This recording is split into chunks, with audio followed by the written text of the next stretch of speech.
depois. Tá, então tá gravando. Olá, nós estamos então na turma de PPP 2 e hoje a nossa convidada é a Juliana Borges Ferreira, que está fazendo mestrado, né, no Proped, e a Juliana também é professora, né, e ela pode falar um pouquinho mais sobre esse, né, pertencimento, né, na Secretaria Municipal de Educação de Araruama, né, Juliana? Então, a Juliana vai apresentar para vocês um pouquinho da pesquisa de mestrado que está em curso, e a previsão é que a Juliana defenda a dissertação até agosto do ano que vem, né? Então, a Juliana ainda tem um tempinho aí para fazer a pesquisa e escrever a dissertação. Então, Juliana, pode fazer, então, a apresentação e, se você quiser falar um pouquinho também, né, da sua atuação profissional e de como que você chegou nesse tema, fique à vontade, mas o foco é a questão mesmo da pesquisa, como que é pesquisar aí esse tema da, né, educação quilombola, né, e qual é a questão, né, do seu trabalho. Então, obrigada, Juliana, por ter disponibilizado aí o seu tempo de compartilhar a pesquisa com a turma. Então, bom dia, meu nome é Juliana Borges, eu sou aluna do mestrado, aluna da professora Alexandra do Proped, e desde já gostaria de agradecer a ela, a vocês, pela oportunidade de eu estar aqui hoje, né, conversando sobre o meu trabalho que eu estou realizando aqui na comunidade de Sobara. Eu sou professora aqui do município de Araruama, não sou há muito tempo. Me formei na graduação em 2018, graças a Deus logo passei no concurso em 2019. Antes eu era merendeira, fui 12 anos merendeira aqui do município de Araruama, fiz a ascensão de cargo agora em 2019. Hoje eu atuo na Secretaria de Educação, na parte de administração da Secretaria de Educação, parte administrativa das escolas, né? Toda a parte relacionada à estrutura física, material para mobília, material para manutenção da limpeza, material de higiene, material de Covid, né? EPIs. E à noite eu estou dando aula no EJA. Eu estou dando aula no EJA de História e Geografia do 5º ano, de uma turminha do EJA. E eu vou começar falando, né, sobre a minha pesquisa. Eu fiz uns slidezinhos para poder me guiar melhor, né? Que eu também estou nervosa um pouquinho, mas faz parte. Deixa eu começar aqui. Vocês estão vendo os slides aí, né? Tá menorzinho. Eu vou só... Então,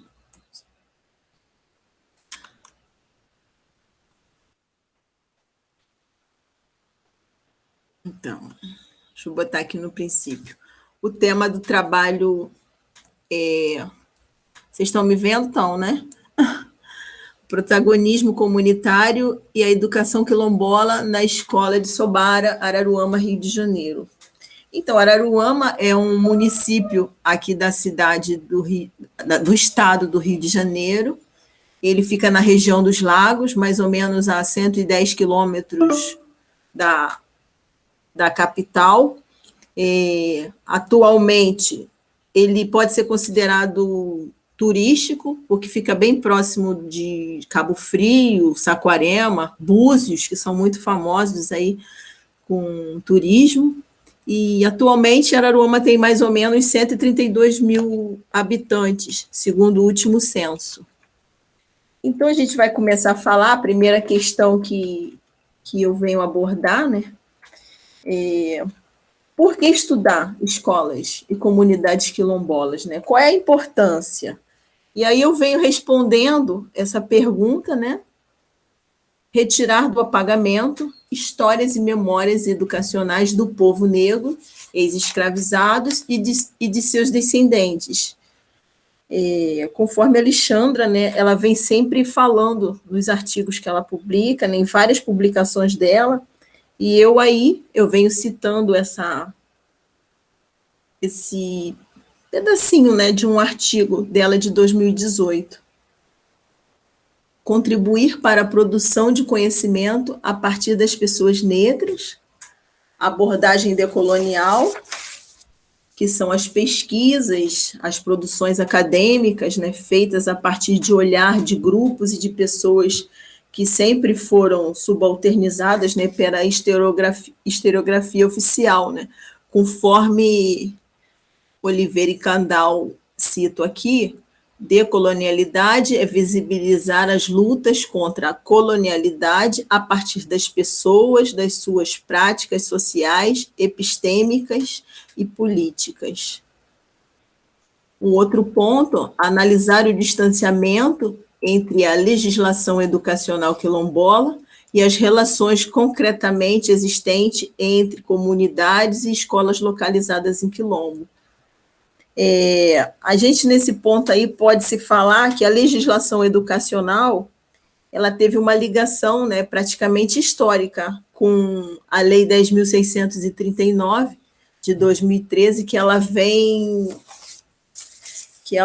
né, incluir no currículo a obrigatoriedade da história e da cultura afro-brasileira no ensino regular, né, no ensino básico das escolas.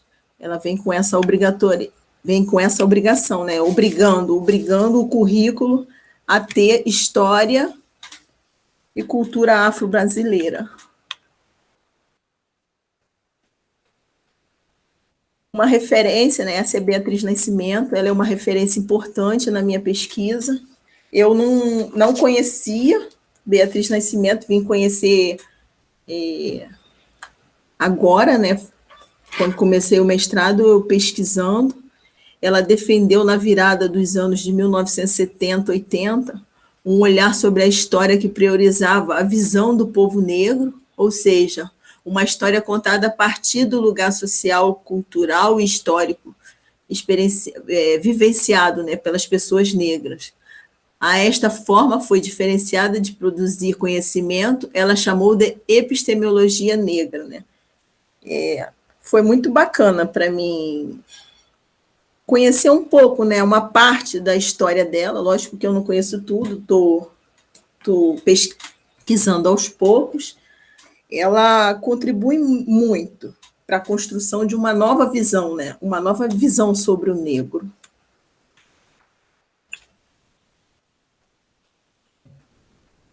Os quilombos, de reduto de foragidos à organização social construída com uma visão de mundo e propósitos políticos especificamente negros. Ou seja, antigamente, né, os negros, os quilombos, né, eles eram vistos apenas como redutos de escravos fugidos, né, aonde a Beatriz do Nascimento, ela vem construir, né? Ela vem dando ela modifica essa visão. Ela fala que o quilombo ele é uma sociedade, né? Historicamente baseada em experiências vividas de negros, né? E aí eu cito uma passagem num artigo dela de 1981.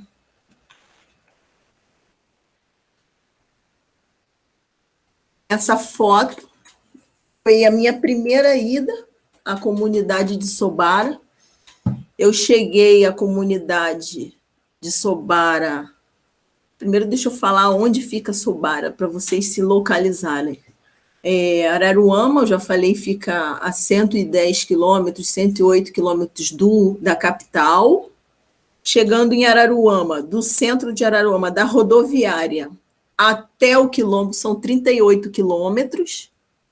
São 38 quilômetros, aqui eu explico mais ou menos, dos quais 18 quilômetros corresponde à estrada de chão, que os moradores daqui costumam falar assim. O trajeto ele é realizado mais ou menos em 1 hora. A estrada, o caminho é todo assim. Ele tem canavial, Ele é praticamente o percurso todo dele feito por estradas no meio do canavial. E a estrada não é boa, ela é de difícil acesso. E eu cheguei nessa comunidade através da Secretaria de Educação. Houve um problema na reserva online, na matrícula online, né, que é feita para cadastro de vagas. E a escola do Quilombo, ela é para atender a comunidade do Quilombo. E o que aconteceu? Com a abertura do sistema, outros lugares, né, outras crianças, outras famílias conseguiram fazer o acesso para estudar nessa escola. Não que não possa, pode estudar, mas a comunidade de Sobara ela não pode ficar de fora, né? Ela tem que ser toda atendida. E não foi isso que aconteceu. Tinham crianças que não tinham conseguido, né, ser atendida por conta do sistema ser online, internet. Quando colocaram as vagas, eles não conseguiram acessar. Aí eu tive na escola pela primeira vez, conheci a escola e me encantei. Conversei com a professora Alexandra, que existia aqui em Araruama, o Quilombo de Sobara, e eu queria estudar sobre ele. Aqui em Araruama tem outro quilombo, tem o Quilombo de Prodígio, mas fica mais próximo, 15 quilômetros do centro de Araruama, e pode ser feito em 20 minutos. E ele é bem mais fácil, né? Mais fácil acesso, é bem menorzinho, ainda está em processo de reconhecimento, diferente do Quilombo lá de Sobara, que já tem o documento, né, do reconhecimento da posse da terra. Aqui foi uma outra visita que eu fiz no Quilombo lá de Sobara. Esse daqui já foi no Quilombo, né? Depois que eu tive na escola, resolvi todo aquele problema de matrícula, eu me encantei pela história, pouquinho que eu conversei com mães que estavam querendo colocar os filhos na escola, eu já me encantei, aí solicitei à presidente do Quilombo que eu fosse até o Quilombo. Essa de amarelo aí é a presidente do Quilombo, a de vermelho é a mãe dela, as outras duas são primas. A comunidade do Quilombo hoje tem 32 famílias, mais ou menos 300 pessoas. É composto mais ou menos 300 pessoas. E também, conversando com a Alexandra, eu resolvi falar sobre a escolarização desse povo. Como que eles têm algum tipo, né, de... Como que é? E eu peguei 3 gerações, né? Eu estou indo pelos que, no caso, as crianças, né? Hoje os pais, que também estudaram, os avós, e conversar um pouco, né, sobre essa história da escolarização deles, que não tem lugar nenhum escrito, né, nos artigos oficiais. Assim, historicamente, né, no oficial não tem nada. Existem algumas coisas na internet que a gente pode ter acesso, mas é relacionado à terra, nada relacionado à área de educação. Escola Municipal Pastor Alcebiades Ferreira de Mendonça, Sobara, foto histórica 1. Essa é uma igreja Assembleia de Deus, localizada no pedacinho da frente do Quilombo, antes de chegar no Quilombo. O Quilombo da Sobara ele é composto de 2 sítios, sítio Benfica e sítio da Jaqueira. Essa igreja ela fica bem na entrada do Quilombo. Foi onde tudo começou, onde a escola Pastor Alcebiades começou. A escola começou, né? Não era desse jeito, né? Era uma igrejinha bem menor. A escola Pastor Alcebiades começou aí, mais ou menos na década de 80, onde o pastor Alcebiades viu a necessidade de ser implantada uma classe escolar no Quilombo, porque eles não tinham acesso à educação. Alguns, conforme relatos, já em entrevistas feitas, né? Alguns estudavam, mas não chegava a ser estudo, né? Foram alfabetizados, aprenderam um pouquinho das letras, alguma coisinha, numa fazenda distante que tinha chamada Espírito Santo. Então ele estava tipo que evangelizando, né? Ele viu a necessidade de ajudar, né? De conseguir uma classe, e ele conseguiu, junto à prefeitura, abrir uma classe, né, na igreja, não era essa, é nesse local, na igreja, para atender a comunidade quilombola. E aí ficou esse nome. Ele conseguiu uma professora que saía de São Vicente de Paulo, que fica a 18 quilômetros do Quilombo.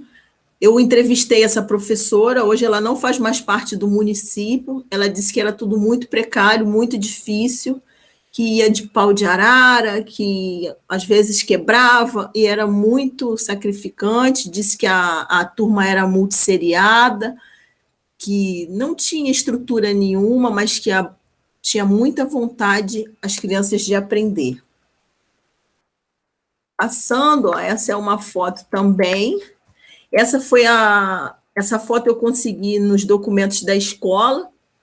Foi a primeira construção, a prefeitura construiu essa escola, ela é composta de 2 salinhas, uma secretaria e um banheiro, em 1988. Foi a primeira escola, colocaram o nome de Pastor Alcebiades, em homenagem ao pastor, que começou tudo naquela região, né? Assim foi mudando a estrutura da escola, até chegar à escola atual, né? A escola atual ela é composta de 10 salas de aula, tem quadra poliesportiva, tem refeitório, tem sala multimídia, tem biblioteca, tem uma sala museu para poder contar a história, né? A história da comunidade. Eu já tive fazendo outras visitas à escola, pude conversar com professores, com ex-alunos. Mais à frente eu vou falar mais sobre isso, onde eu ainda estou tentando buscar, né, a relação que a escola, explorar, né, essa questão escola-comunidade, né, para ver se realmente a escola de Sobara ela tem feito esse papel de contribuição, né, nas buscas, né, das raízes desse povo quilombola. Ela foi reinaugurada, né, agora em 2019, tem pouco tempo, foi antes da pandemia.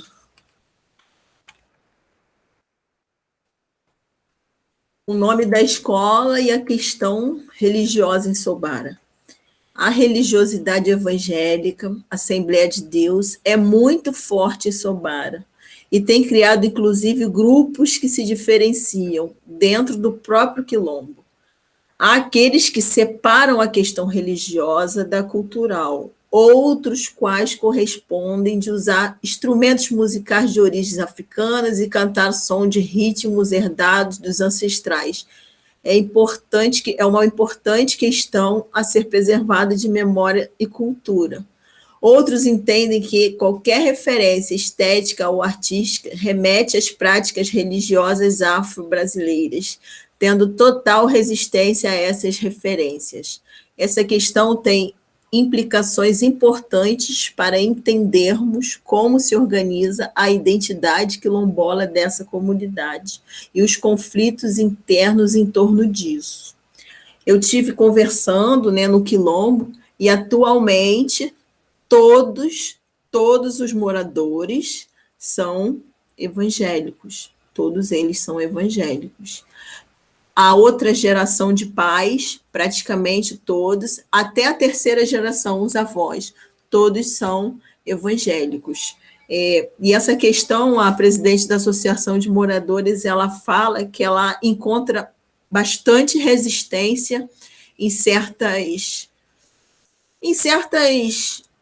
fazer assim, de repente, manter a cultura, né? A cultura dos ancestrais, porque qualquer prática tem parentes dela, né, que moram ali, que não aceitam. a escola ela trabalha com um projeto muito legal, o Batuque, onde as crianças elas projetam, elas constroem instrumentos feitos de materiais reciclados, lata de tinta, eles reutilizam esses materiais para poder ficar lindo. Sempre quando tem festa aqui na cidade de Araruama, eles são chamados, é muito bonito. E o que acontece? Conversando com ela disse que o grupo, infelizmente, não é formado só de crianças que moram no Quilombo. Pode-se dizer que mais da metade desse grupo, infelizmente, são de crianças que moram em outras localidades, que moram em São Vicente, que moram em Morro Grande e outros distritos, porque há uma resistência dentro do Quilombo de Sobara quanto a isso, quanto a preservar, né, essa cultura que eles têm de cantar na língua dos seus ancestrais, né? E cantar, de dançar, essa questão no Sobara ela é bem, bem forte. Aí, né, a gente chega nesse ponto, depois de tudo que foi falado, a questão maior da minha pesquisa. Trata-se de uma escola no Quilombo ou uma escola do Quilombo? Essa é a pergunta que movimenta a minha pesquisa. Eu ainda estou construindo essa ideia. No princípio, não vou mentir, eu já cheguei e já falei, realmente essa escola não tem nada a ver, é uma escola no Quilombo. Mas conforme eu estou construindo a pesquisa, eu estou escutando mães, estou escutando professores, e realmente é uma história que tem que ser contada mesmo. Lógico, falta muito ainda para ser uma escola do Quilombo, como eu vou passar aqui daqui a pouco. Ó. A educação escolar quilombola, diretrizes nacionais. Em 2012, surge, em favor dos direitos educacionais das populações remanescentes de Quilombo, a resolução CNE 8, de 20 de novembro, que define as diretrizes curriculares nacionais para a educação escolar quilombola na educação básica, onde as prescrições contidas desde o primeiro artigo compreendem a história, os modos de vida, as formas de organização, a ocupação e os usos de espaço, ou seja, características bem particulares do povo quilombola. Para ser uma escola do Quilombo, precisa que a educação escolar quilombola seja desenvolvida em unidades educacionais inseridas em suas próprias terras, show de bola, baseadas na cultura de seus ancestrais, com uma pedagogia própria e de acordo com a especificidade etnocultural de cada comunidade, reconhecendo-as e as valorizando. Quer dizer, está pecando nisso aí. A gente, o que acontece? Eu quero que o meu trabalho, por ter essa proximidade, esse acesso à Secretaria de Educação, eu quero contribuir com alguma coisa para mudar essa história do Quilombo de Sobara. A escola ela tem que fazer parte, né, dessa mudança. Eu quero com esse meu trabalho, eu já sempre falo isso, que eu quero ver se eu consigo mudar um pouquinho essa história. Não só da escola de Sobara. Aqui em Araruama a gente tem 51 unidades escolares. E não vou mentir, não. Fica muito aquém, fica muito a desejar essa questão do currículo aplicado a histórias e culturas afro-brasileiras. Tem que ser mais explorado no currículo, no plano nacional, no plano aqui do município de Araruama. Essa é a minha intenção com esse meu trabalho, tentar mudar alguma coisinha nisso aí. Ótimo, é importante ter uma proposição, né? Sim. Algumas conclusões, né? A que se chegou até o momento. Na maioria das escolas situadas em quilombos, raramente se efetivam as prescrições legais, que são os resultados de conquista do povo negro e raramente são respeitados os princípios de participação comunitária nas decisões importantes, o PPP. Eu ainda não tive acesso ao PPP da escola do Sobara, não tive acesso, mas vou ter. Não parece ser diferente em Sobara. Existe uma associação quilombola na comunidade e ainda estou desvendando o modo como ela se relaciona com a escola, assim como a comunidade de modo em geral. Estou trabalhando para isso, visitando a comunidade, visitando a escola, para ver. O estado atual do meu trabalho, entrevistas realizadas recentemente. Eu tive no Sobara semana passada, eles já estão com 2 doses de vacina, eu também estou, e então eu pude, né, aos poucos as crianças estão retornando para a escola, eu tive lá visitando a escola.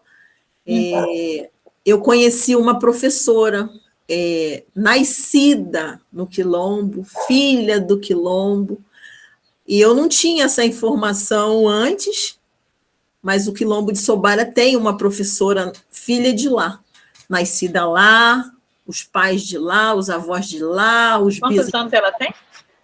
Ela tem 30 anos. Ai, jovem. Ela tem 30 anos, está se formando agora em biologia, faz CEDERJ, faz na UENF, e na fala dela, na entrevista que eu fiz com ela, dá para sentir assim, a alegria dela em estar naquela escola dando aula, que ela estudou, ela fala a todo momento, eu cheguei para entrevistá-la, né? Ela já ficou nervosa, mas a primeira coisa que ela falou para mim foi isso, que ela estava realizando um sonho dela. E eu falei assim, meu Deus, eu não sabia que tinha uma professora no Quilombo de Sobara. E ela falou para mim, Juliana, eu acho que eu só consegui porque eu saí do Quilombo. Eu não moro mais no Quilombo. Eu não moro, ela falou para mim, que mora em São Vicente. Porque se ela tivesse ficado no Quilombo, ela disse que não iria ter conseguido. Ela disse que é muito difícil, que trabalha nas crianças, que trabalha, né? Que as crianças, o sonho daquelas crianças ali é muito limitado, né? Eles pensam muito em ser maquinista, tratorista, motorista, porque é muito proximidade. Ali tem uma usina de cana-de-açúcar. Então, o que aquelas crianças pensam, o que aquelas crianças sonham é trabalhar naquela usina, muito limitado, muito limitado. E ela acredita que ela tenha conseguido, porque isso daí é fato. Ela acha que ela conseguiu porque ela saiu dali. E ela é a única. Ela fez curso normal em 2012 e ela passou no concurso agora de 2019, junto comigo. E eu não sabia. Ela foi chamada depois, passou um pouquinho mais abaixo, e hoje ela dá aula junto com professoras que foram dela, que eu também entrevistei, a professora Edmeia e o professor Marcos Paulo. Eles dão aula lá desde 98, quando a escolinha foi inaugurada. Eles não moram no Quilombo, mas sempre deram aula lá e fazem questão de dar aula lá. Gostam muito de dar aula lá. A professora... ela me contou muita coisa que eu vou escrever no decorrer da minha dissertação, já estou escrevendo, porque ela fala muito, ela é evangélica também, os pais são evangélicos, ela tem 2 irmãos, os 2 também estudaram, fizeram ensino médio, os 2. Os pais dela não tinham estudo, aí vendo que ela se formou em professora e tudo, tiveram o desejo de voltar a estudar, retornaram ao estudo. A mãe estudou até o 6º ano e o pai fez até o 7º.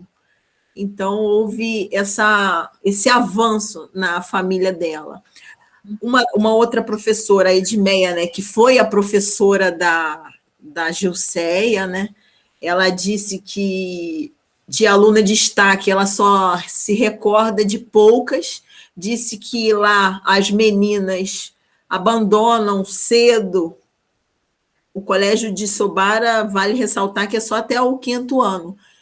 Aí depois elas têm que ir para um outro 7 quilômetros de distância, tem uma outra escola que é de sexto ao nono ano. Aí, fazendo esse link, ela falou que as meninas, elas costumam engravidar muito cedo, já teve alunas de 13 anos, 14 anos engravidando e largando os estudos, né, por conta de assumir um lar, né, e fica mais difícil. Ela falou que essa aluna dela, Gilceia, né, que hoje é amiga dela de trabalho, foi uma das, assim, praticamente a única, ainda não é formada, mas está se formando esse ano já em biologia. E outra entrevista que vale falar também, que se afunila nessa questão educativa, é que uma outra pessoa, seu natalício, né, também vou escrever sobre ele, eu entrevistei ele. Ele é um vigia que mora na frente da escola, trabalhou 14 anos na escola, hoje ele não trabalha mais por conta do concurso público que teve. Ele não conseguiu passar na prova, ele disse que ele assinou o nome dele e fez unidunité em todas as questões da prova para poder tentar a sorte, mas não conseguiu. Ele fala que nunca pôde estudar, tem 11 irmãos, o pai dele, que era do Quilombo, nunca deixou eles estudar, sempre trabalharam na roça. Ele fala várias vezes que ele é burro, várias vezes na minha entrevista, e eu falo que não, e ele fala que sim, e ele diz que tem 5 filhos e todos eles estudaram, que todos os filhos deles estudaram, que apenas uma não conseguiu concluir o ensino médio, mas que ele tem um filho que trabalha na Petrobras, que fez curso técnico, e fala com muito orgulho, que foi muito recriminado pelo pessoal, né, pelos parentes dele, porque deixava homens grandes dentro de casa, ele falando, né, homens grandes dentro de casa, com barbado, e eles homens tinham que trabalhar, e ele não, eu quero que meus filhos estudem, para ter tudo que eu não tive, eles têm que ter uma educação, enquanto eu puder sustentar eles dentro de casa, eu vou sustentar. Então, a gente sente, assim, nele aquela alegria, né, por ter visto, né, os filhos terem concluído o ensino médio. Eu também descobri que agora tem 18 alunos no Quilombo de Sobara estudando no ensino médio, empreendedorismo. Hoje existe um ônibus do Estado que pega de manhã, leva eles para estudarem no distrito de São Vicente de Paulo, no CIEP. Tem 18 alunos cursando o ensino médio, então está cada vez, assim, a pesquisa está ficando cada vez mais gostosa. Legal. Está ficando cada vez mais gostosa. E como é que a pandemia impactou aí a sua pesquisa? O que você teve que mudar por conta da pandemia? Foi assim, eu estou começando agora, né, de novo, né, a voltar na pesquisa presencial. Eu tive alguns contatos e tive muita resistência, né? A própria primeira professora que eu entrevistei ela pelo WhatsApp, ela não quis me encontrar, né? Não quis, ficou bem difícil. Eu também tive uma perda terrível, eu perdi minha mãe em janeiro de Covid, perdi muito rápido, em 5 dias, foi uma coisa assim horrível, e perdi também vários amigos lá na Secretaria de Educação. Teve uma época do ano passado, acho que foi em abril ou maio, eu só vi, assim, a secretaria tem 50 pessoas trabalhando, só tinha eu, a secretária e mais umas 3 pessoas. Todo mundo estava doente, todo mundo. Então, foi uma coisa, assim, devastadora mesmo. Foi bem difícil, mas agora eu estou podendo ir lá, eu estou tentando ver se eu consigo ir semanalmente lá, porque é um chão, e a gente chega lá, eu fiz um cronograma de semana passada, quando eu fui, fazer assim, olha, eu vou na escola Pastor Cebias, que é de 1º a 5º ano, e depois eu vou para o João Augusto Chaves, que é próximo, 7 quilômetros, para poder, né, ver as crianças de 6º a 9º ano, que são mais ou menos 80, que estão fazendo de 6º a 9º ano hoje, atualmente. Então, já são dados assim que vão dando consistência à pesquisa. Legal, Juliana, essa coisa, né, da pesquisa, mas infelizmente nesse cenário tão triste, né? Mas que bom que você está conseguindo na pesquisa encontrar alguma alegria, né? Porque está bem pesado mesmo esse momento, ainda mais para Muito você que pesado. perdeu a sua mãe, né? Nesse processo todo, bastante doloroso. Mas me alegra saber que a pesquisa está avançando, né? E que você está tendo alguma alegria aí nesse trabalho, que eu vejo que é bem importante, né? Tem uma relevância aí. Espero que ele tenha retorno, né? Para a comunidade também, acho que isso é o mais importante, né? Vou tentar. Meu objetivo é esse, que tenha um retorno para eles, né? Tanto para o seu natalício mesmo. Eu conversando com ele, eu falei, eu quero tentar dar um retorno, porque esse parecer, esse parecer que eu citei no slide, ele dá um respaldo à prefeitura contratar pessoas que morem na localidade. A escola atualmente hoje não tem vigia. Não tem vigia. Era para ter 2 vigias, um de um dia e um do outro. E o seu natalício, coitado, ele acaba vigiando a escola sem ganhar nada, porque ele mora de frente, tem o maior carinho pela escola, ele não vai deixar de vigiar a escola Exato. porque não recebe. Então, de alguma forma, eu quero tentar ajudar sim. Dar um retorno, né, para a comunidade. Acho que é muito importante isso nas pesquisas, né, o engajamento social mesmo, né? Sim. Então, em função, né, também do horário, para não ficar muito grande o vídeo, acho que está ótimo. Então, obrigada, Juliana. Nada. Eu vou, então, interromper a gravação. E foi